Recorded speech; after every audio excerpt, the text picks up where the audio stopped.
What goes on, guys? We're back here again with yet another review, and today we're going to be taking a look at the DC Multiverse Collect to Build Batman Future's End Batman Joker Suits Blight. Now, I wasn't really going to get this guy, but I found him on sale or as a Christmas gift kind of thing with my aunt at Target, and you know what? I guess it's still fresh enough to do a review. It's a little late on this guy, but overall I still think it's a really cool figure to go ahead and take a look at for you guys, and I'm sure somebody out there is going to be interested in it, and so why the hell not? But taking a look at the box, it's pretty standard for your DC Multiverse. You have DC Multiverse Blight, like the building parts and how to build it. Blight's shown there. On the side, Batman Beyond, Blight on the top.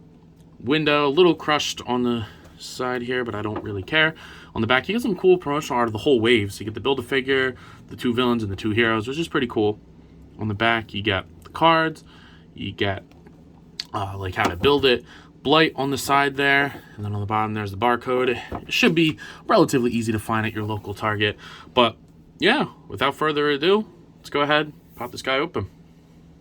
So taking this Blight out of the packaging, for the most part, this is a very surprising figure. Like it's not one that I was necessarily like itching to get, and it's a character like not even on my top 100 that I would ask for from a DC Multiverse line, but you know, despite all of that, it is pretty damn cool. And the way that they engineered some things here and sculpted some shit, it's pretty badass. And things work very well on this guy. So taking a look at the head sculpt here, lack of a head sculpt, I don't know. It's this plastic metal skull inside of this jar. Now this thing comes off and you can kind of see like the spinal column going up there, but just plugs back in. And you can rotate it, and there is a little bit of pivot, so like you can kind of like tilt it down, kind of tilt it up, and you know I'll go over it again in articulation, but for the most part, I mean, I just like the way that they implemented that. It looks like gel in a jar, so the character design is very accurate here, and I think it, you know, this probably wasn't something easy to incorporate into a new like designed figure. Like I'm sure this is not something easy to make, but they did a really good job. And then going down to the body, get some other translucent little bulbs there, which I kind of wish all the other ones were translucent too, but I understand that that's probably really expensive and, you know, kind of costly. But look at that. Even on the back they did it, like these nice translucent pieces. Come on, Hasbro, that's the back of the figure. The back of this figure has more paint than some Hasbro figures have all together. That is awesome. I like that a lot. Going down to the sides, you get this nice gunmetal gray all over the place. These green things here and there. Like, that's the peg, and you can barely tell that that's the peg. I like when they do that. He comes with this hand that's like a big skeleton hand, like this metal skeleton that matches his head, but it's got like the zappy gloop kind of coming off of it. That is badass. You got the metatarsals and the phalanges like painted on there. I love that. This is the second figure of a skeleton that I've reviewed with painted bones on them, which is kind of funny within the same week. If I had a nickel for every time, you know, it's not that much, but it's crazy that it happened twice. I don't know if you guys know what TikTok I'm talking about. Sorry, sidetracking there, but yeah, I really, really like this. I like the gunmetal gray that they used on the body. The texture on it is phenomenal. I love all like that heavy like patchwork on him, I guess. You get all these green lines painted very clean, some dots there. They go all the way to the back. He's caked up. I like it. I wish these were green. I don't know if they're supposed to be completely honest. I did not read the storyline that this figure was designed off of, but I'm going to assume they were supposed to, and I got to find something to complain about, right? But these toes, like the feet look really nice. I like the big metal clanky boots. Kind of wish that the peg, like the ball hinge, was the same like gunmetal gray color, but honestly, I don't know. Now that I say it, I kind of like the purple a little bit. I don't know. I would have taken either or, so there was really no losing there. But yeah, I like the way that this guy looks, and I like his proportions a lot too. Like, you know, it's tapers in at the knee, opens up, and then tapers back down at the ankle. The arms go, I don't know. I just really like the build of this guy. But overall, I think he's pretty sick. So real quick, just going over his only accessory. He does come with the card and the figure stand, which I don't give a shit about, so I'm not going to show them. You do get this alternate hand, which is really cool. So if you don't want him using his powers all the time, you just take that off and pop this little sucker on here. That's risky.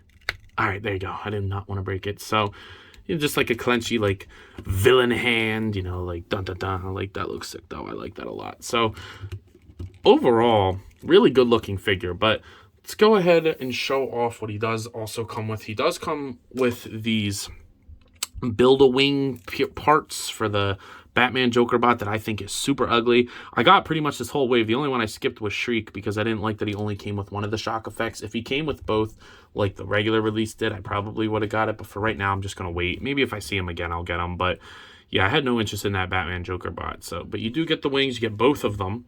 And they are both sculpted cool, but the plastic is kind of dull gray, so I'm not too big a fan of those.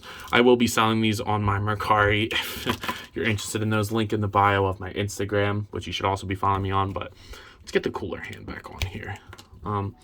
But yeah, so just keep an eye out for those if you're interested in them, because I will not be using that. But let's go ahead and take a look at his articulation, because it is actually rather nice.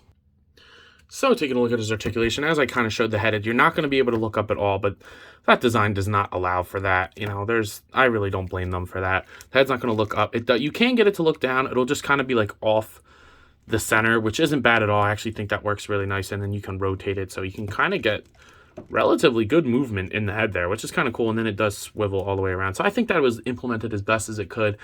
I think the only thing that they maybe could have done better was like kind of like, I forget what the character's name is called, but that blue translucent guy from Hasbro's new Fortnite line, how it was like this case came off, but the head stayed on here. You move the head around and then put the case back on. That could have been cool too, but I think what they did is perfectly fine, especially considering the rest of this is beautifully articulated and sculpted. So the shoulders are going to move up that far. The pad goes over the top, which I like. You get that butterfly joint that kind of like moves around, adds a little bit of dynamicis, but it, you know, I like the way that it works.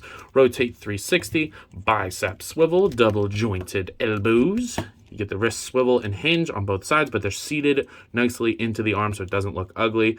I like that a lot. And what really surprised me was this awesome diaphragm joint. You get pivot great there. Crunches forward really good. Back. It's a little messed up in the plastic down there. I might have to get something in there to fix that. And it rotates at the bottom and the top, so you can get great movement with this. This is awesome. I wish all of them were articulated as well as that. I like that a lot. The hips move outwards, full splits. He will kick forward that far, and they sculpted his butt so it doesn't look ugly. I don't know, you kind of get a double butt cheek thing going on, but I like that a lot. It'll go back. No real thigh cut to speak of, kind of a little bit of rotation, better than it was before, so we're getting better. I think he's changed. He's been working on that. You do get double jointed knees that will only go that far due to the chunkiness of the calf and the thigh. They'll straighten out. You get the hinge that goes down, up, it'll pivot, and if you rotate that ball joint, you can get like the super pivot, and then a crunchy toe. So yeah, this guy's like really implemented articulation is really nice, and I think it actually goes together really good. I like the way that he looks, and I like the way that he moves, so overall, very strong release. So it's that point of the video where I know you guys are asking yourselves, yo, Ant, what are you thinking of this figure? And I gotta say, it's actually a lot better than I thought he was going to be. I really didn't expect much from this, and I was honestly going to skip it if I didn't get it the way that I did, which was basically for free. Shout out to Sissy if you're watching. But yeah, dude, it's pretty awesome.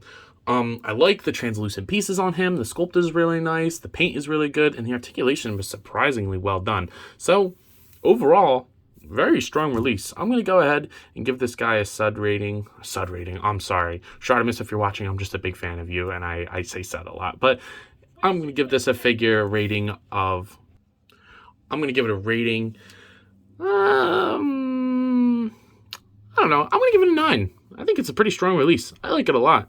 Again, pinless is always nice, but honestly, the way that they implemented the pins on the arms don't bother me.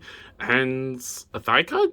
I mean, I guess that's what I can complain about. I'm going to be honest, I don't really know what other accessories you could have had. Maybe 2 of these hands would have been cool. Like get 2 like hands, but overall, nothing really to complain about. But I think with that being said, that is all I have for today. So do yourself and me a favor and like, comment, subscribe to the channel. That is always greatly appreciated, and all your support goes a long way. If you have not already, please feel free to follow me on Instagram. I take a bunch of pictures, including some pictures of this guy. So I think that's all I got for today. And as always, let me know. You coppin'? I'll see you guys in the next one. Peace.